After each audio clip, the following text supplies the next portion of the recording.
सतगुरुदेव की जय। बंदी छोड़ कबीर परमेश्वर जी की जय। बंदी छोड़ गरीबदास जी महाराज जी की जय। स्वामी राम देवानंद जी गुरु महाराज जी की जय।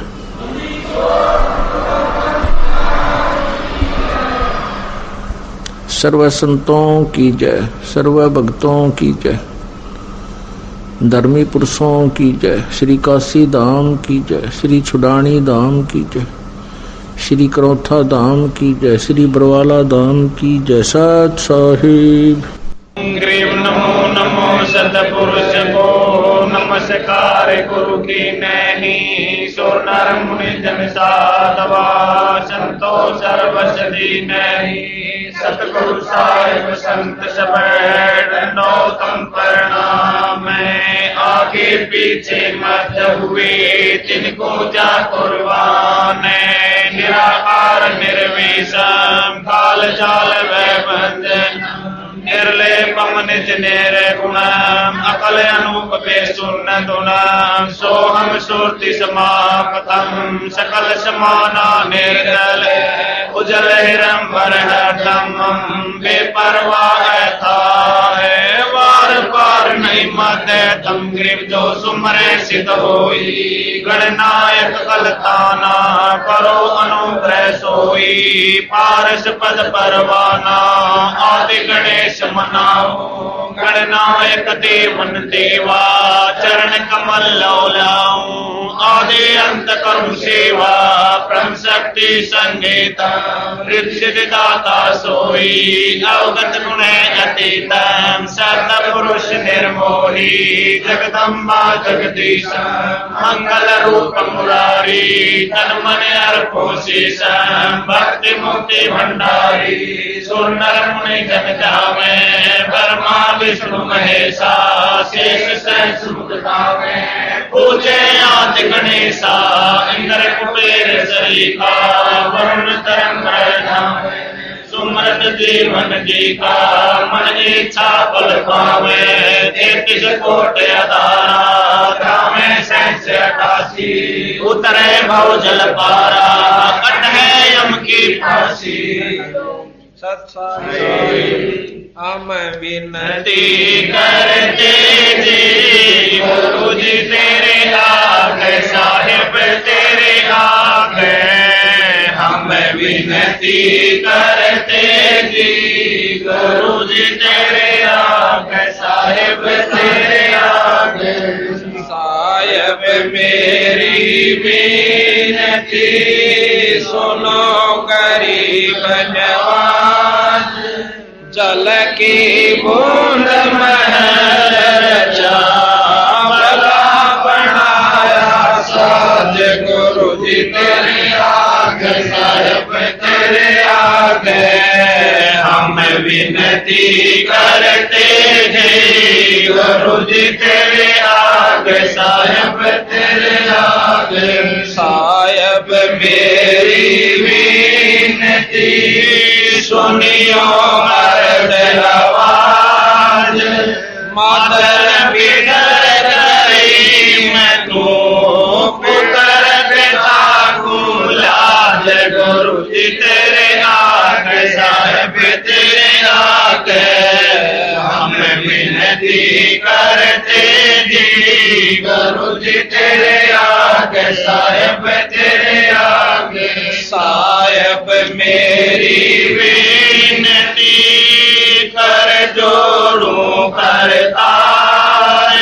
तन मन धन कुर्बान जान दीजे मोहे दीदार। गुरु जी तेरे आगे साहिब तेरे आगे हम विनती करते जी। गुरु जी तेरे आगे साहिब तेरे आगे।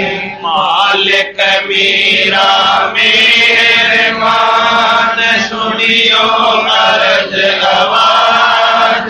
पंजारा को शीश पर जमना यूथ तेरा से। गुरु जी तेरे आगे साहिब तेरे आगे हम विनती करते जी गुरु जी तेरे आगे साहिब तेरे आगे मीरा मो पे मेरे कर मैं आया तक शाम समर्थ तुम्हारे आसरे बांधे जाम गुलाम गुरु जी तेरे आगे साहिब तेरे आगे हम विनती करते जी गुरु जी तेरे आगे साहिब तेरे आगे मैं समर्थ के आसरे धर्म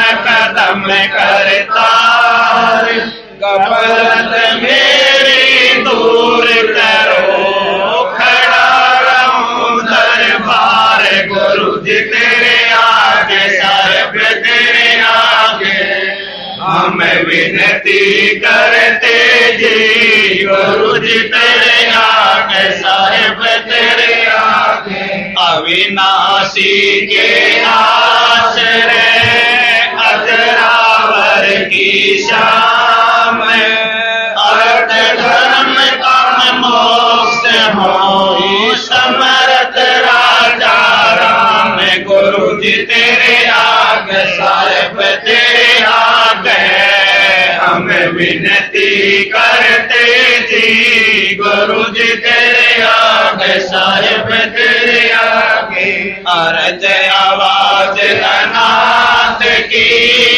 आजिज की अरदास आवरना मेटियो दीजो ने सलवास गुरु जी तेरे आगे साहिब तेरे आगे हम विनती करते जी गुरु जी तेरे आगे साहिब तेरे आगे अनंत कोट ब्रह्मांड का करती नहीं पार सतगुरु पुरुष कबीर है कुल के शरण यार गुरु जी तेरे आगे साहिब तेरे आगे हम विनती करते जी गुरु जी तेरे आगे साहिब तेरे आगे जोगन योगन के पाप सब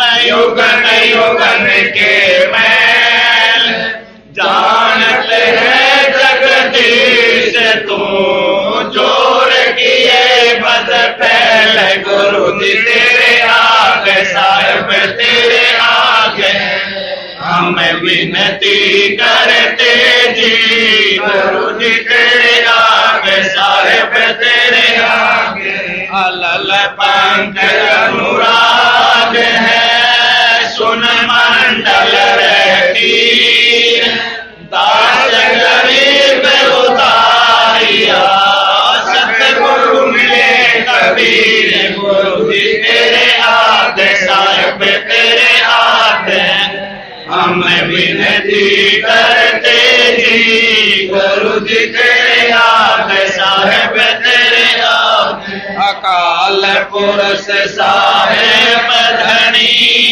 अवगत अविनाशी कृपदास शरण लगा काटो यम फांसी गुरु जी तेरे आगे साहिब तेरे आगे हम विनती करते जी गुरु जी तेरे आगे साहिब तेरे आगे अकाल पुरुष साहेब धनी अवगत अविनाशी कृपदास शरण लगा काटो यम फांसी गुरु जी तेरे आगे साहिब तेरे आगे हम विनती करते जी गुरु जी तेरे आगे साहिब तेरे आगे सत साहिब मारे पूया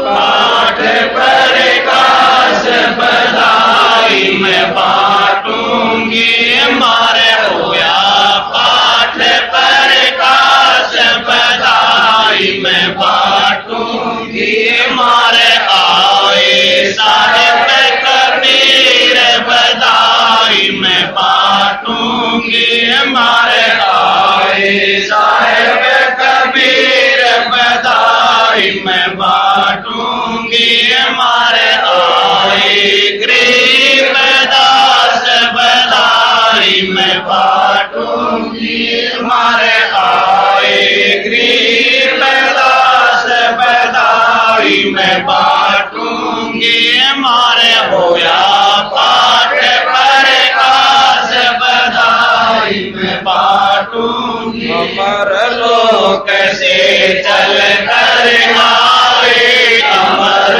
लोक से चल कर आए भव बंधन से जीव छुड़ाए भव बंधन से जीव छुड़ाए दे मंत्र सतलोक पठाए दे मंत्र सतलोक पठाए ये देते निश्चल वास बधाई मैं बांटूंगी मारे होया पाठ प्रकाश बधाई मैं बांटूंगी पाप पुण्य को हर दम तोलूं पाप पुण्य को हर दम तोलूं घर घर में मैं कहती डोलूं घर घर में मैं कहती डोलूं दुश्मन मीत सभी से बोलूं दुश्मन मीत सभी से बोलूं तुम करियो अवन की ख्यास बधाई मैं बांटूंगी मारे होया पाठ प्रकाश बधाई मैं बांटूंगी मार भगत महात्मा आवेंगे मार भगत महात्मा आवेंगे वो शब्द साहिब के गावेंगे वो शब्द साहिब के गावेंगे मारे परम भूत मिट जावेंगे मारे परम भूत मिट जावेंगे फिर होवे नाम विश्वास बधाई मैं बांटूंगी मारे होया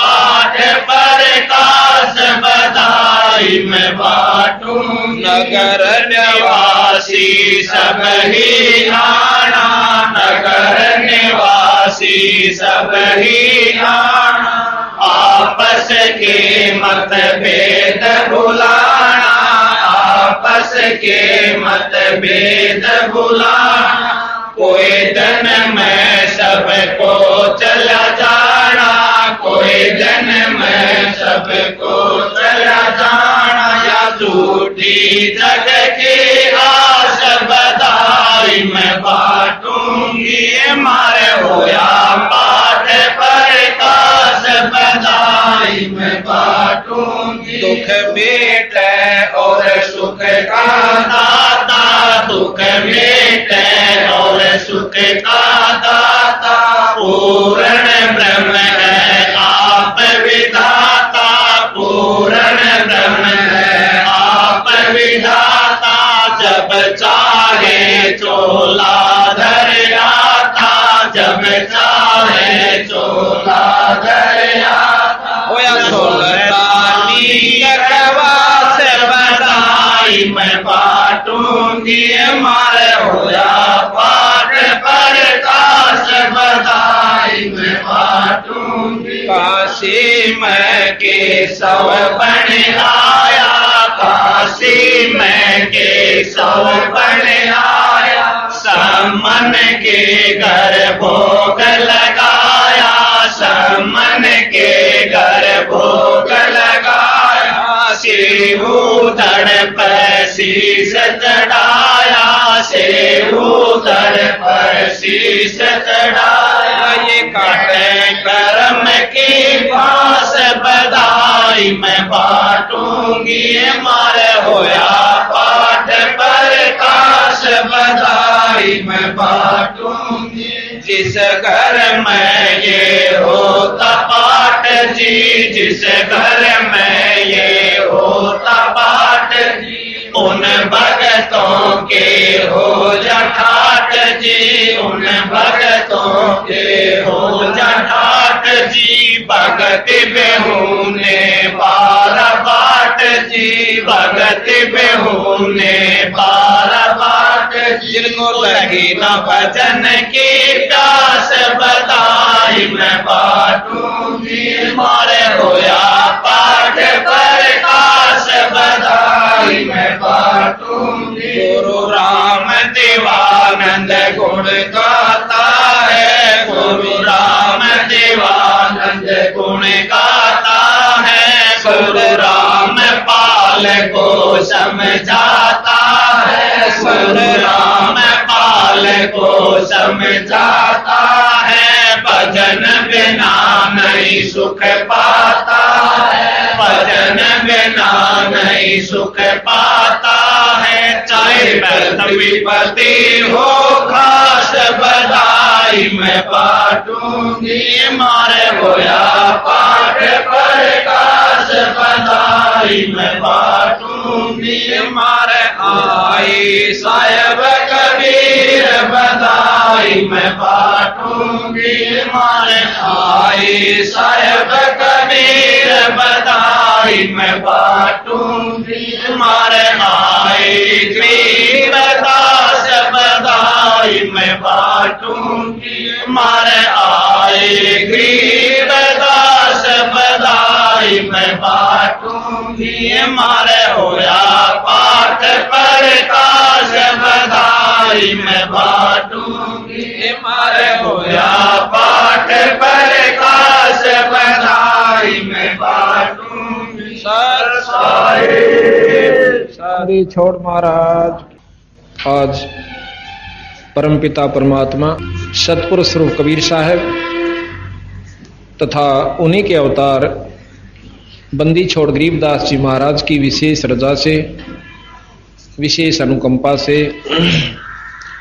आज ये गरीबदास जी महाराज की अमृतमयी वाणी का खुलासे का जो कार्य है प्रारंभ हो रहा है। प्रथम तो हम आपको ये जानकारी देना चाहेंगे कि बंदी छोड़ गरीबदास जी महाराज कौन थे, इनकी क्या उद्देश्य था इनका, और इन्होंने क्या रचना की जो कि ग्रंथ साहिब के रूप में लिपिबद्ध किया गया। बंदी छोड़ गरीबदास जी महाराज गांव छुडानी के अंदर, जिला रोहतक, तहसील बहादुरगढ़ में दुल्हेड़ा गांव के पास एक छोटा सा गांव है। उस छुडानी गांव के अंदर सन 1717 में पूर्णमासी के दिन, बैसाख उतरते की पूर्णमासी के दिन बंदी छोड़ गरीबदास जी महाराज का अवतरण हुआ, जन्म हुआ। इनकी पूज्य पिताजी का नाम श्री बलराम जी जाखड़ जाट परिवार के अंदर हुआ। वैसे तो संत जाति को नहीं मानते, परंतु जो समाज ने या फीत लगा रखी है युगों युगों से, थोड़ा सा वर्णन करना पड़ता है। इनकी पूज्य माता जी का नाम श्रीमती रानी देवी था। श्रीमती रानी देवी छुडानी गांव की लड़की थी और श्री बलराम जी गांव करोथा के रहने वाले थे। किसी कारणवश इन्होंने गांव को त्याग कर अपने ससुराल की जमीन को संभाला, क्योंकि रानी माता का जो कोई संतान नहीं थी उनके पिताजी का, तो वहां घर जमाई के रूप में गरीबदास जी महाराज के पूज्य पिताजी श्री बलराम जी रहे। इनके 2500 बीघा जमीन थी, जो कि पुराना बीघा होता था, जो 3.25 बीघे जो आजकल के किलों के हिसाब से है, 2.5-3 बीघे का होता था। इतनी इनके जमीन थी। ये सब वर्णन इसलिए दिया जा रहा है कि कोई यूं ना समझे कि सतगुरु महाराज ने कोई वैसे ही अपनी रोटी रोजी के लिए ये वाणियां कथ दी होंगी, नहीं। इन्होंने परमार्थवश आने वाले समय कलयुग के तगाजे को देखते हुए और ज्ञान का जो आजकल घोल मथोल कर दिया गया है, शास्त्रों का ज्ञान ना रहा, वेदों को ढंग से कोई जान नहीं पाया, उपनिषद श्रुतियों को जिसने जैसा भी उनके अंदर दोहे अनुसार अपने अनुसार उनकी बुद्धि ने काम किया, संतों ने अपने हिसाब से उनके व्याख्या की, भाषा भाष्य किया। अब हम जिस भी किसी एक उद्देश्य को लेकर चलते हैं तो हम देखते हैं कि एक शास्त्र कुछ कह रहा है, दूसरा शास्त्र कुछ कह रहा है। रामायण कुछ कह रही है, महाभारत कुछ कह रहा है। चारों वेद का जो भाषा भाष्य किया गया, 3-4 महर्षियों ने किया, उनका आपस में कोई से का किसी तरह नहीं मिलता। कहीं तक मिलता है, फिर जाकर भिन्न हो जाते हैं। वही श्लोक होता है, संस्कृत के वही श्लोक हैं, क्योंकि वेद श्लोक बदले नहीं जा सकते। अपनी ज्ञान अनुसार, अपनी बुद्धि के जो विचार अनुसार हम उसका कुछ भी भाष्य कर सकते हैं।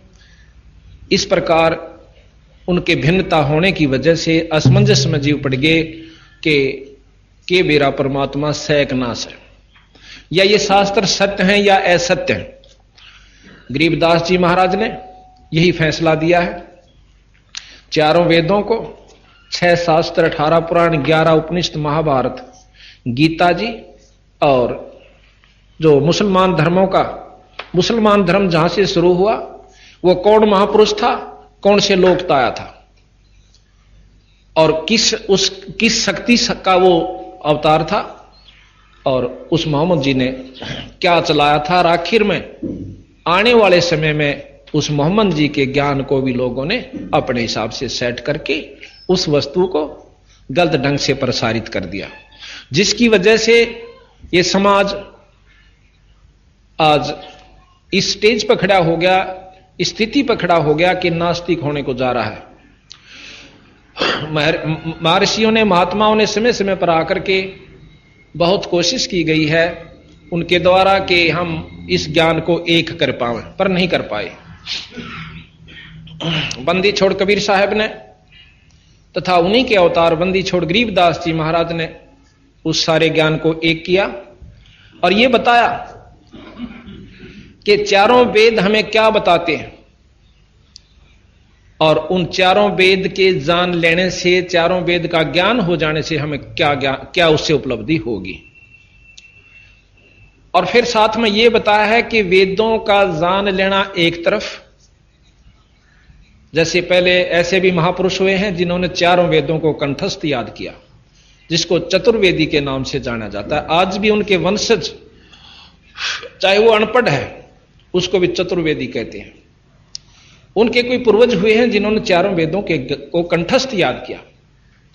अब कंठस्थ याद कर लेना शास्त्र को कोई बड़ी बात नहीं और कोई खास उपलब्धि नहीं, ऐसा गरीबदास जी तथा बंदी छोड़ कबीर साहब जी हमें बता रहे हैं। किसी शास्त्र को कंठस्थ याद कर लेना यह कोई खास उपलब्धि नहीं बताई, उससे हमारा आत्म कल्याण नहीं हो पाएगा। केवल जानकारी हो सकती है। दुनिया में हम ये जना सकते हैं कि संस्कृत बोल बोल के प्रभावित कर सकते हैं, पर आत्म कल्याण का उसमें रास्ता नहीं है। चारों वेद क्या बताते हैं ये हम आपको समय आने पर, जैसा क्योंकि 7 दिन चलेगा, ये धीरे धीरे खोल खोल कर समझाएंगे बड़े अच्छी तरह। तो साथ में यह भी बताया कि भगवान कृष्ण जी ने श्री गीता जी में हमें क्या ज्ञान दिया, और उस ज्ञान की जानकारी हो जाने से हम बुराइयों से बच सकते हैं। अब आप देखते हो कितने बच पाए हैं, क्योंकि जब तक हम सच्चे नाम का सहारा नहीं लेंगे, नाम एक ऐसी जड़ी है जो कि हमारे को जिस उद्देश्य को हम पाना चाहते हैं उस पर आरूढ़ करेगी और हमें शक्ति प्रदान करेगा। वो नाम के अंदर वो शक्ति है जो गुरु से उपदेश लिया जाता है। अब यही है कि महाराज कबीर साहब ने कहा और गरीबदास जी भी प्रमाण देते हैं, ओंकार है वेद को मूला, ओंकार ओम ओम नाम जो है चारों वेदों की जड़ है। मूला कहते हैं मूल को, चारों वेदों की जड़ है। और महाराज कहें इस ओंकार में सब जग भूला। ओंकार जो है ये वेद की जड़ है। चारों वेद पढ़ लो, एक ओम नाम जाप कर लो, वो भी किसी गुरु से लेकर। वैसे अपने मनमुखी नाम जाप करने से कोई लाभ नहीं होता, ऐसा भी संतों ने प्रमाण दिया। फिर साथ में ये बताया कि गीता जी के ज्ञान को हम याद कर लेते हैं, सारा घोट लिया, सब कुछ याद हो गया, फलाने अध्याय में ये लिखा है, उस अध्याय में ये लिखा है, तो उससे भी आत्म कल्याण नहीं होगा। हाँ ठीक है, आत्म कल्याण के लिए हमने गुरु से उपदेश लेना होगा, और गुरु उपदेश जो भी जिस इष्ट का नुमाइंदा होगा वही तक का लाभ हमें दे पाएगा। यह भी साथ में बंदी छोड़ने हमें बताया। अब साथ में सतगुरु महाराज ने यह ज्ञान दिया कि जो मुसलमान भाई हैं वो मोहम्मद जी को परमात्मा अल्लाह का खुदा का अवतार मानते हैं। और मोहम्मद जी कहां से आए थे? ये शंकर जी के गण थे और शंकर लोक से आए थे। क्योंकि जो भी गण किसी भी इष्ट, किसी भी जैसे महापुरुष की जैसे इष्ट की नगरी से आता है, लोक से आता है, जिस प्रकार विष्णु जी के अवतार राम और कृष्ण जी आए, शंकर जी के अवतार गोरखनाथ जी, और भी बहुत से लिखे हुए हैं रुद्र वगैरह, और साथ में मोहम्मद जी भी। मोहम्मद जी ने अपना अलग से ज्ञान चला दिया। उन्होंने भी इतना भ्रष्ट नहीं किया था समाज को, ना मांस खाने की कहीं किसी भी कुरान के अंदर कहीं भी नहीं लिख रखा कि मांस भक्षण किया करो। आने वाले समय में समय के अनुसार महाराज कबीर साहब कहते हैं कि अपनी जाड़ के स्वाद के कारण हमारे जैसे स्वार्थी जीवों ने इसको समाज को पथभ्रष्ट कर दिया। अब हम आपको ले चलेंगे कि कबीर गरीबदास जी महाराज सन 1717 में वैशाख उतरते की पूर्णमासी को विक्रमी संवत 1774 में श्री छुड़ानी धाम में प्रकट हुए। जब गरीबदास जी महाराज 10 वर्ष के हुए, खेतों में गौ चराने जाया करते थे, क्योंकि 150-200 गायें रखा करते थे इनके पिताजी। बहुत लंबे चरागा थे, 2500 बीघा बहुत होता है। तो एक दिन ये गौ चराने के लिए गए हुए थे, दिन का समय था। बंदी छोड़ कबीर साहब अपने सतलोक से आए। अब धीरे धीरे आपको ज्ञान होगा कि सतलोक क्या है, वो कौन सा लोक है जो सत्य है। ये थोड़ा सा 7 दिन तक श्रवण करोगे विशेष रूप से रुचि के साथ, तो पूर्ण रूप से जानकारी हो पाएगी। सतलोक से आए और वहां एक संत का रूप बनाकर, जैसे कि आप देखते हो, धोती और कुर्ते में, सिर पर लंबा टोप, और आकर के महाराज कबीर साहब गरीबदास जी तक कहने लगे, भाई पालियो, क्यों 2-4 पाली और साथ में थे, कि भाई पाली मैंने दूध पियाओ। अब गरीबदास जी 10-1 साल के बच्चे थे, कहने लगे महाराज जी दूध पियो, अभी निकाल देता हूं गऊ का। तो कबीर साहब ने बोले, ना भाई, दूध पीऊंगा बिना ब्याई हुई गां का, गऊ भी ना हो बछड़ी हो, यानी नए दूध ना हो रही हो और दूध छोड़ रखा हो, पिंदी भी नहीं हो दूध, उस बछड़ी का मैं दूध पीऊंगा। अब जो और पाड़ी थे बड़े बड़े, वो ने बोले कि महात्मा जी आपने फिर दूध पीने की रुचि को ना, आप तो मजाक करो सो, बिना ब्याई कदे दूध दिया करे। सतगुरु महाराज कहने लगे कि हाँ बिना ब्याई भी दिया करे। गरीबदास जी महाराज कहने लगे कि स्वामी जी आप जिस बछड़ी का हाथ ला दोगे उससे का दूध काट दूंगा। कबीर साहब ने एक बछिया का हाथ ला दिया जो 1.5 साल की थी, नए दूध ना हुई थी। हाथ लानते ही उनके थना में ते अपने आप दूध रसना शुरू हो गया। अब कई भाई तो इस बात को कतई गलत मानते हैं कि ऐसा नहीं हो सकता कि अपने आप दूध और बिना ब्याई, ये तो 250 साल पहले की बात है, बिल्कुल सत्य है। आज आपको बताता हूं कानूंदा गांव के अंदर इब तो आ गऊ हो रही है 5-6 ब्याली, उसे तसल्ली करियो आप जा करके। वो नाम भूल गया, मैं नाम भी नोट करके लाऊंगा, बताऊंगा आप तक। वो नाम ले रखा उस औरत ने हमारा, बुढ़िया। वानो बोली जी साबित गांव गवा इस बात का, या बाछड़ी जो है 1.5 साल की थी और अपने आप में इसने प्याण गई दूध, तो इसके थड़ा में तो दूध निकलना शुरू हो गया जोड़ के ऊपर। मन ने सोची मैं इसका कोई राध रूद बन गई होगी। मैं घर ने ले आई, डॉक्टर को दिखाया, डॉक्टर ने बोला कोई राध नहीं, ये तो वैसे हो जाता है। अगले दिन और ज्यादा ठाण पर बैठती हुआ, ठाण सारा दूध में जो ना बहुत दूर तक फैला मिलता। फिर तीसरे दिन, चौथे दिन, हफ्ते पाछा तो उसमें तुर्री बंधन लाग गई।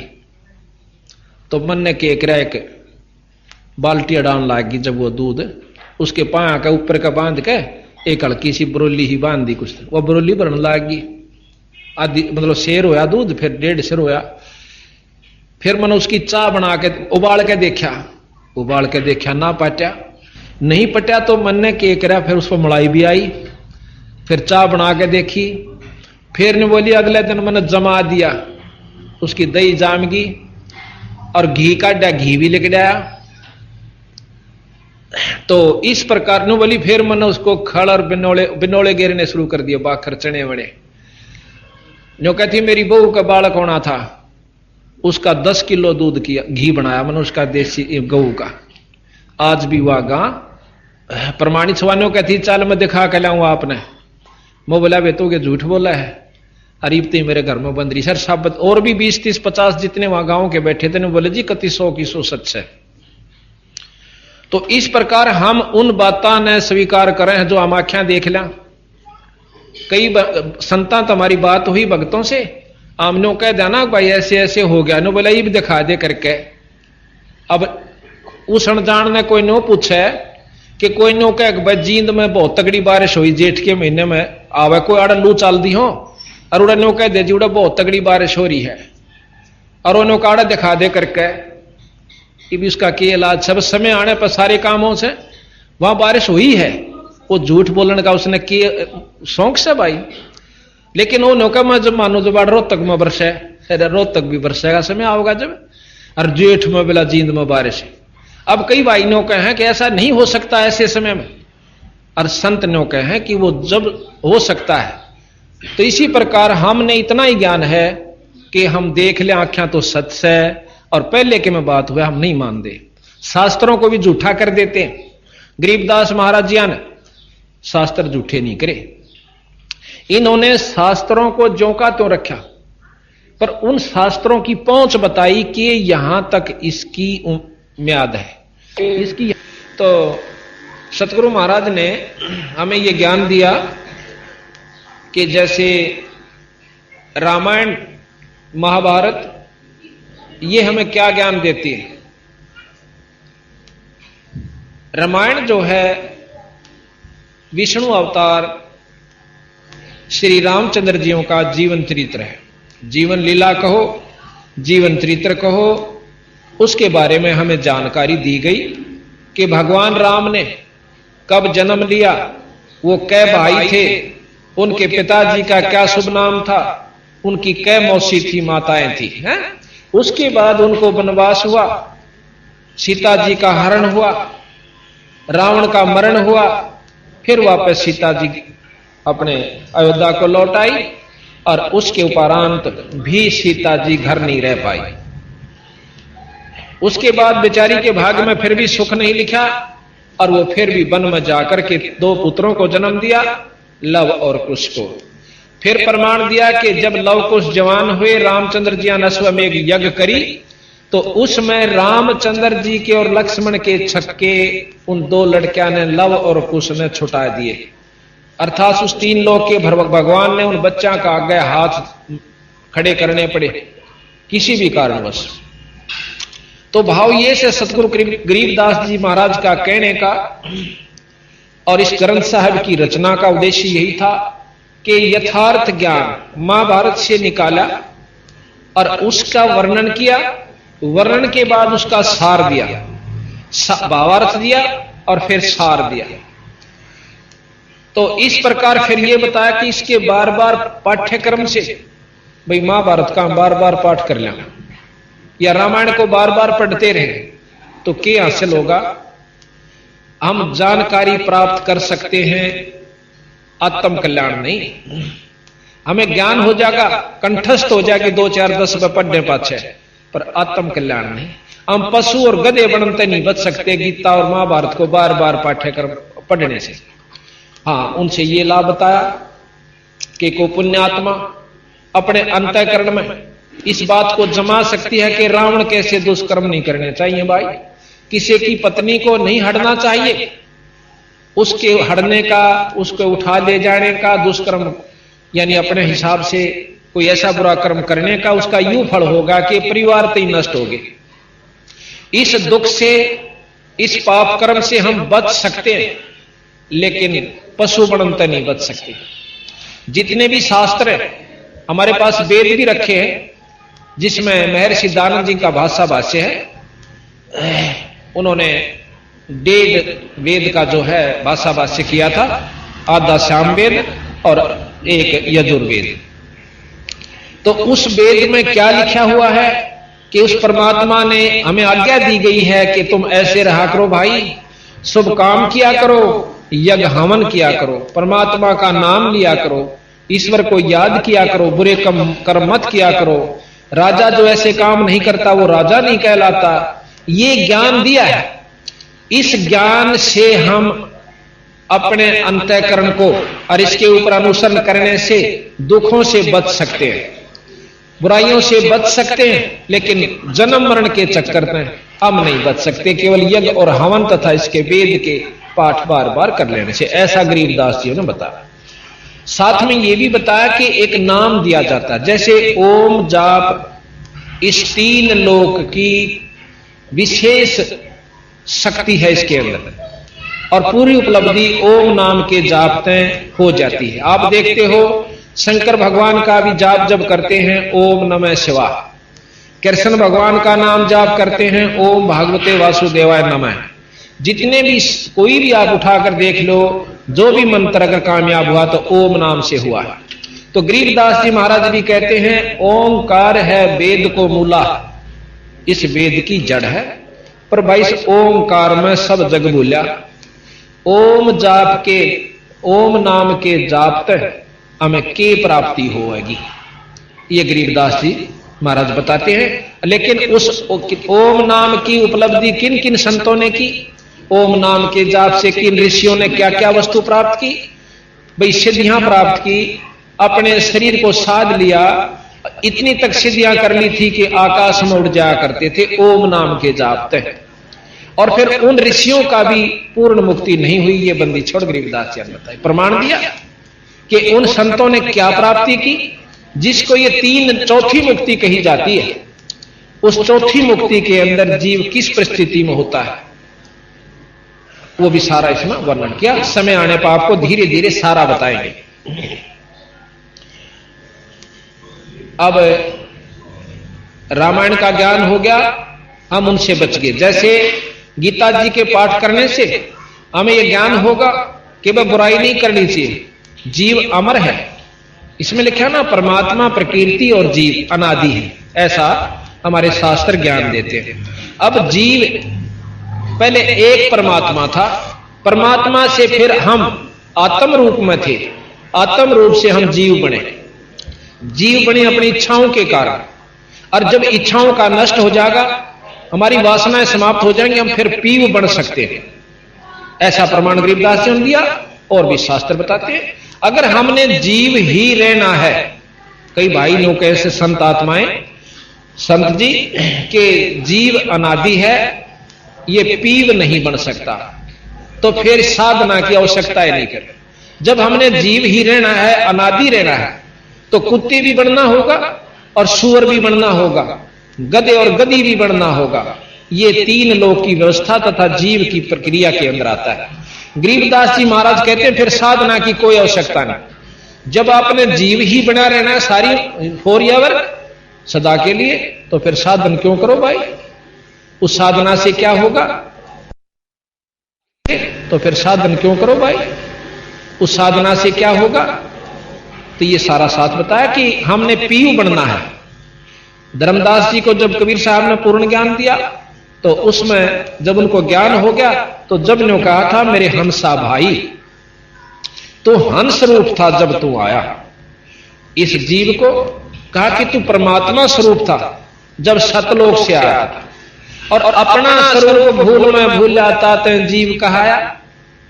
अब हम कभी तो हमारा भाई बालक बीमार हो गए, कभी बच्चे ना हुए जब मुश्किल हो गए तो उनकी पालन पोषण, फिर पशु बीमार, नौकरी ना मिली, नौकरी छूट गई, हाय फलाने का क्या होगा, लड़की का लड़का ना हुआ, तो हम 24 घंटे भयभीत रहते हैं।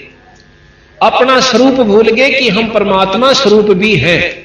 एक हम परमात्मा के अंश हैं, पर हम अब जीव बन बैठे। जिस प्रकार कई भाइयों कहे हैं कि जीव ही ब्रह्म है।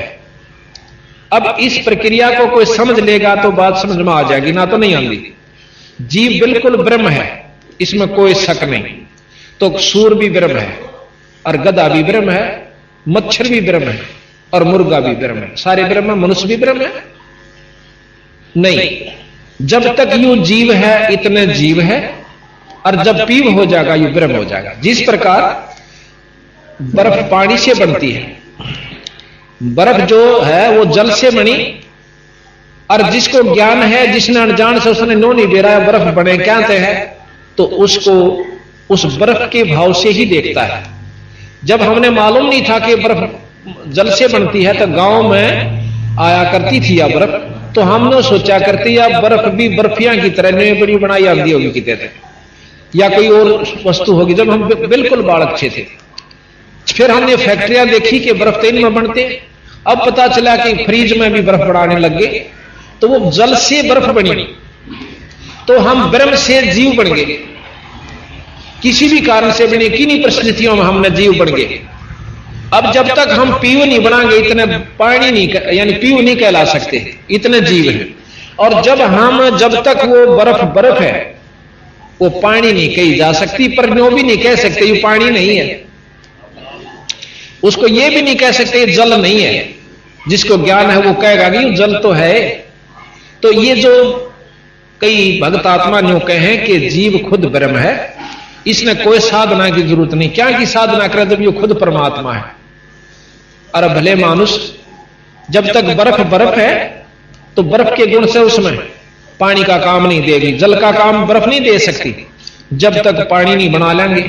इसी प्रकार जब तक हम पीव नहीं बनेंगे, इतने जीव की ही संज्ञा में रहेंगे, और हम हमारे साथ ये सब लगे रहेंगे, काम क्रोध मोह लोभ अहंकार, और इसके अंतर्गत हम लोग 84 भी भोगांगे। ये भोगनी पड़ेगी। अच्छा बंदी छोड़ कबीर साहब ने और गरीबदास जी ने बताया। साथ में गीसासन जी महाराज भी प्रमाण देते हैं, और जितने भी दादू साहब ने भी, नानक साहब ने भी यही प्रमाण दिया है कि जब तक ये जीव है इसको पीव बनाना है, और जब तक हम पीव नहीं बन जाएंगे, इतने हमारी ये जन्म मरण की प्रक्रिया खत्म नहीं हो सकती। यहां गरीबदास जी महाराज कहते हैं कि मन तो सुख के सागर बसरे, भाई और ना ऐसा जसरे। मन तू बसरे सुख के सागर, जहां शब्द सिंध रत्नागर। शब्द सिंधु, शब्द यहां परमात्मा स्वरूप है। ईश्वर का जो आखिरी शक्ति वो शब्द होती है, और जहां शब्द सिंधु यानी उस परमात्मा का सागर है, उस शब्द का भंडार है, ईश्वरीय शक्ति का जो निरोड़। जैसे एक तो घी हुआ जिसको कहते हैं मक्खन, वो भी घी का हुआ है पर वो मक्खन है। फिर उसको ता दिया तो वो शुद्ध घी हो गया। इसी प्रकार जब हम यहां पर जो जीव से ये ब्रह्म है, ब्रह्म माया सहित ब्रह्म है, इस 3 लोक का मालिक की किस ब्रह्म तक जिसको ब्रह्म कहते हैं वो माया सहित ब्रह्म है, और इससे ऊपर पार ब्रह्म है जिसको शुद्ध घी कह सकते हैं, ताया हुआ। तो इसी प्रकार महाराज कहते हैं गरीबदास जी के मेरे हंसा के मन तो सुख के सागर बसरे, जहां शब्द सिंधु रत्नागर।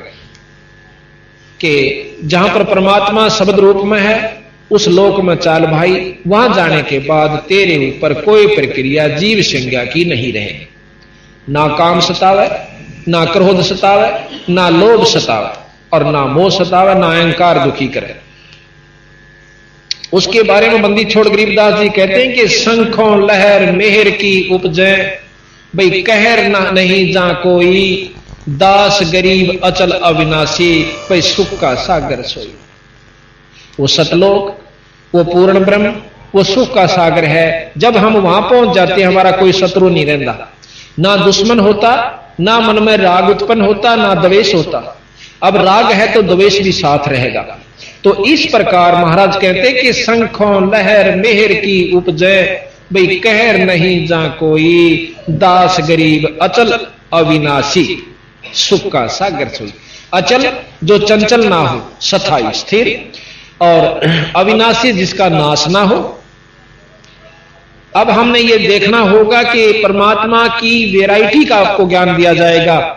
परमात्मा किसे कहते हैं, आज तक तो हमने परमात्मा के बारे में ज्ञान नहीं है।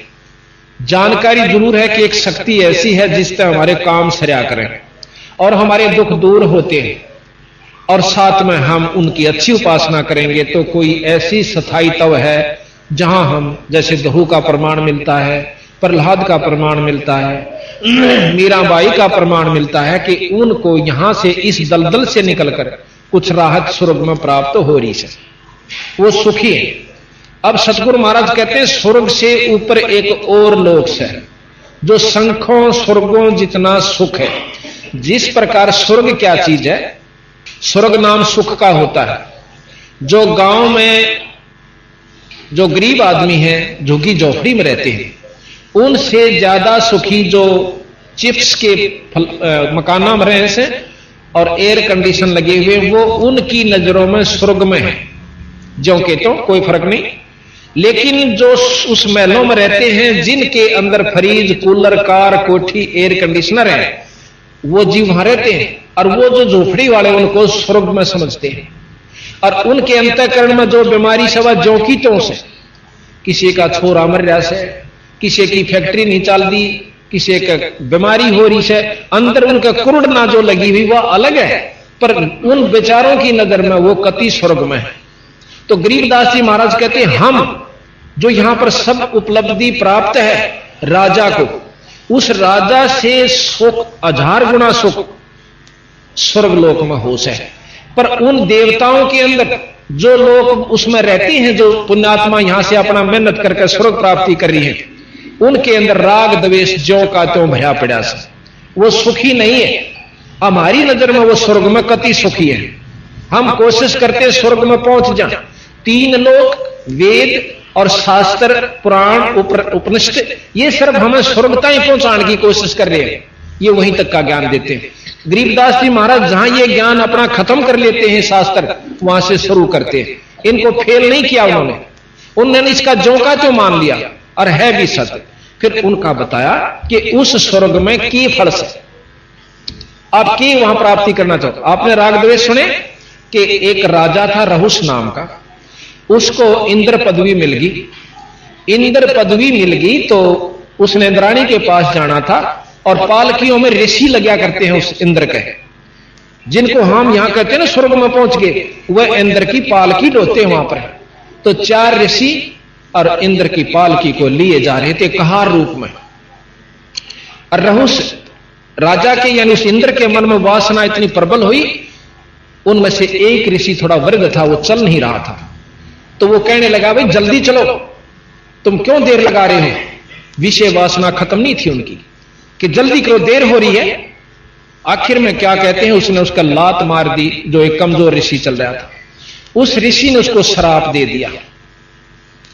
तो कहते हैं उस श्रापवश वो इंद्र भी और वापस आके शरीर इसमें गधा बन जाता है। तो इस प्रकार वहां हमने स्वर्ग सुथरा लागे। बंदी छोड़ गरीबदास जी कहे स्वर्ग हमने भी देखा पर महाराज दिल नहीं लग गया, और सुन मंडल को किया प्याना काल कर्म सब भाग्या। हम तो भाई अपने सतलोक में चले गए। तो ये स्वर्ग की बात बताओ है गरीबदास जी महाराज के, स्वर्ग कुछ नहीं से। दूसरे मायनों में, दूसरे उदाहरणार्थ स्वर्ग क्या चीज है जैसे सारे साल ताड़ मेहनत करी, भक्त आत्माएं तपस्या करते हैं, खड़े होकर तप करते हैं, भाई साधना करते हैं, योगी जन बैठ कर बड़ी योग उपासनाएं करते हैं, तो वो क्या करते हैं कि स्वर्ग प्राप्ति हो जाती है। तो उस स्वर्ग के बारे में एक प्रमाण मोटा सा हम देंगे। सारा वर्ष 10 महीने या 9 महीने अपने कार्य क्षेत्र में हमने मेहनत करके 2 पैसे जोड़ दिए, 5-7 हजार रुपए बचाए। उन 5-7 हजार रुपया लेकर शिमला चले गए, कुल्लू मनाली चले गए, और अच्छा जहां पर खूब वातावरण ठीक रहता, गर्मियों में लू नहीं चलती, वहां जाकर के किराए पर तक कमरा लिया और सारी मोल सामग्री आई, और 2 महीने 3 महीने हम जो गर्मियां के थे वहां बिता करके अपने जेब खर्च से वापस आ गए। और वापस जब आए तो यहां पैसा जेब में नहीं था, थोड़ा बहुत बचा भी हुआ होगा, तो फिर वो उड़ा अपना प्रयोग कर लिया। तो महाराज कहें हमने यहां साधना की, जैसे वेद अनुसार की, यज्ञ किए, हवन किए, और गीता जी पढ़ी, और कोई भंडारे कर लिए, ये सब करके हम स्वर्ग प्राप्ति कर जावांगे, वो भी उतने दिन के लिए जितना जेब खर्च यहां से लेकर जावांगे। जितनी कमाई हम यहां जोड़कर ले जाएंगे उतने दिन हम स्वर्ग में रह सकते हैं, फालतू 1 मिनट नहीं रहने देते। जैसे यहां नहीं रहने देते हमने, जब समय पूरा हुआ अपनी वहां आने से पहले जाने की भी तिथि उसी दिन नीचे लिख दी थी कि बेटा इस दिन आओगा उल्टा, और इस दिन पहले तरह के में हिम्मत होगा, अच्छे कर्म करें तक कर बन जा कर लिए, और फिर नहीं तो गधे और कुत्ते लग 84 तो भोगेगा। साथ में ये हिदायत दी थी, आने से पहले जाने की तिथि, जब हमारी सारी हिस्ट्री लिख दी और नीचे बंद कर दी। तो इस प्रकार हम जब स्वर्ग में पहुंच जाते हैं तो वहां खा करके वापस आ गए। जो माड़े कर्म कर गया वो नरक में हो गया, जब दोनों वापस आए तो बराबर थे। यहां पर बूंदे कर्म नरक में भोग लिए एक जीव ने, एक ने शुभ कर्म स्वर्ग में भोगे, फिर वापस आ गए। तो गरीबदास महाराज कहते हैं कि इसी तुम ये जितने भी जीवात्मा हैं करा कितनी की स्वर्ग हो गया, पर वहां ठिकाना नहीं मिला, वहां सताई तो नहीं मिला आपको। तो इसलिए सतगुरु महाराज कहते हैं सताई तो हम बतावांगे क्यों कर मिलेगा। 4 मुक्ति भी कोई स्थायी तपन नहीं बताया। चौथी मुक्ति ध्रुव को प्राप्त है, प्रहलाद को प्राप्त है। ये चौथी मुक्ति के जीव भी वापस आएंगे जब महाप्रलय होगी, जिसमें लोक परलोक सब समाप्त हो जाएंगे।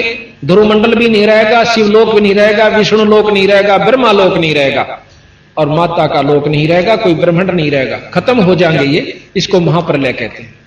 तो एक महाप्रलय में 21 ब्रह्मांड की टोडी खिंच जाती है, यानी खत्म हो जाता है। आप प्रमाण लेते हो कि पृथ्वी तत्व को जल तत्व ग्रासेगा, गरीबदास जी महाराज भी लिखते हैं और शास्त्र भी प्रमाण देते हैं। ये मेरे पास रखे हैं सारे, किसी ने ना बच्चे तो इन पढ़ लियो, आकर मेरे पास पढ़ सकते हो। कोई ने सोचा कोई सट्टे मारे, सट्टे नहीं हुआ कर दे। जब मैदान में और पंडाल लगाकर कोई चीज कही जाती है, पूरे विश्वास के साथ कही जाती है और आत्मानुभूति के साथ की जाती है, जो हमने अनुभव किया हुआ होता है।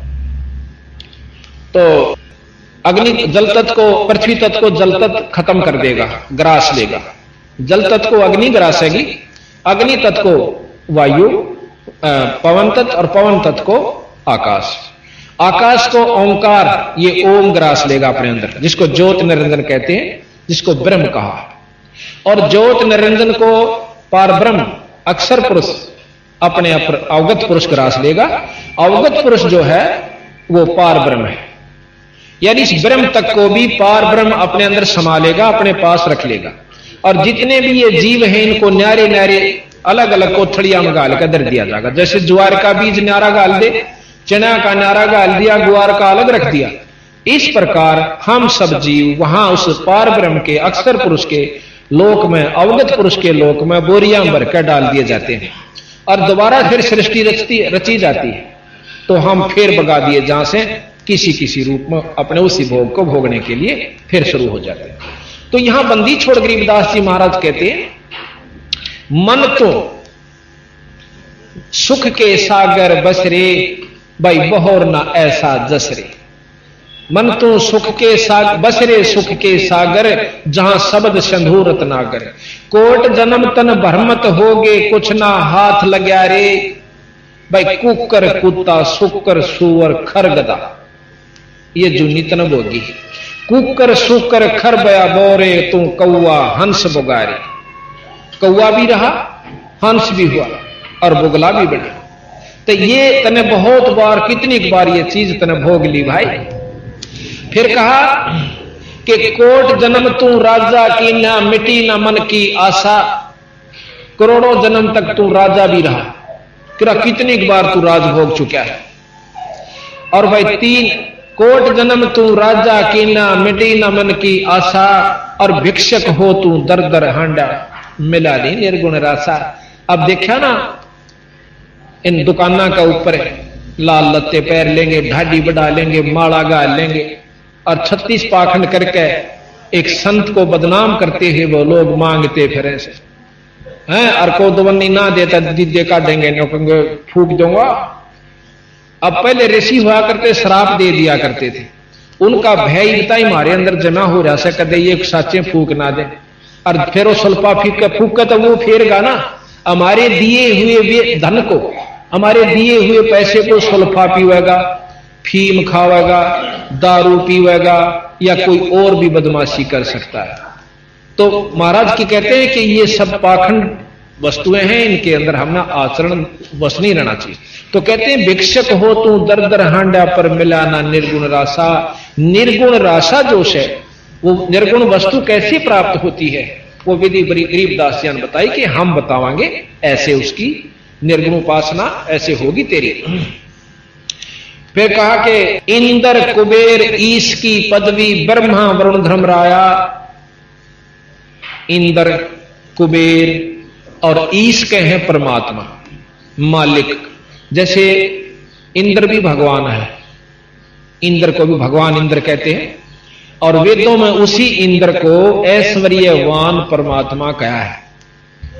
महर्षि जियों ने भी और जितने भी और शास्त्र ये खोल रखा श्याम वेद, उसमें लिखा कि ऐश्वर्यवान परमात्मा, जब परमात्मा में गुण विद्यमान है तो वो ब्रह्म नहीं है, वो निर्गुण नहीं है। जिसमें गुण है, जो परमात्मा ऐश भी करता है, उस परमात्मा वो सारी विधि है, तो उसके वो मतलब माया सहित है, रहित नहीं है। वो आकार में भी है कहीं ना कहीं, ये लिख रखा है इस वेद में भी, हम आपको दिखाएंगे। यजुर्वेद में साफ महर्षि दयानंद जी ने खोल रखा, भाष्य कर रखा उसका। और उस यजुर्वेद के 5वें अध्याय के 32वें श्लोक में खुद महर्षि जी सरलार्थ करते हैं।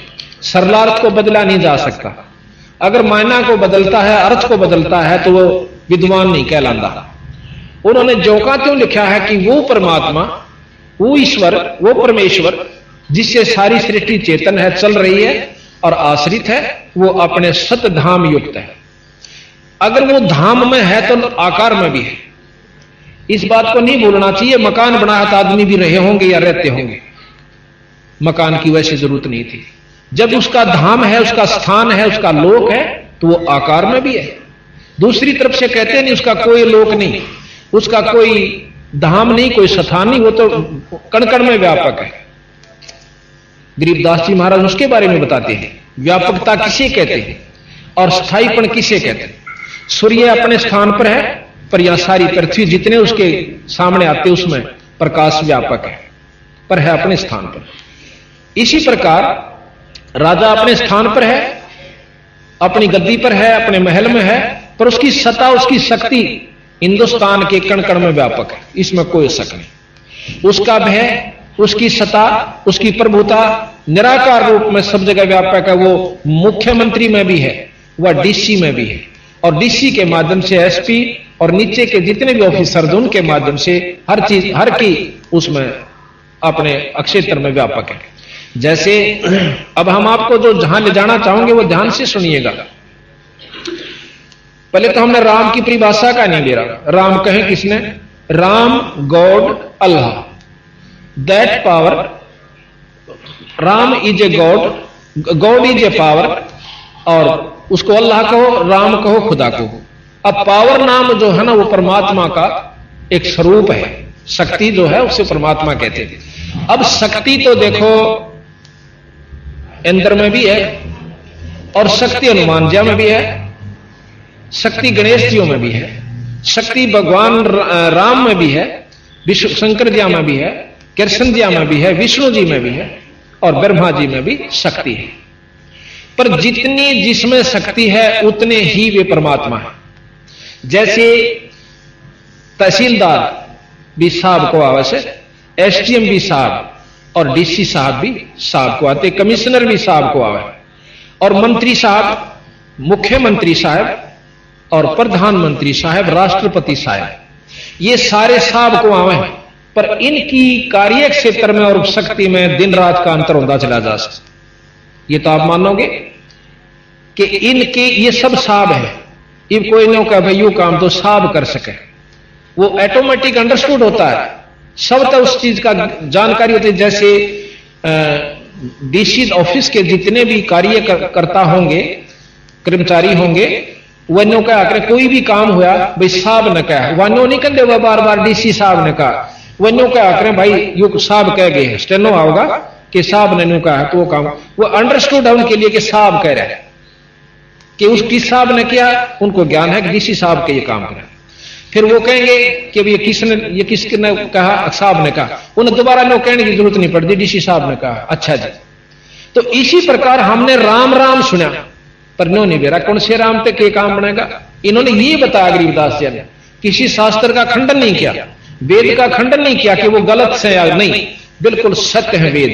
पर जहां तक वो जिस साहब का, जिस राम का की वह जानकारी देते हैं, वहां तक बिल्कुल सत्य है।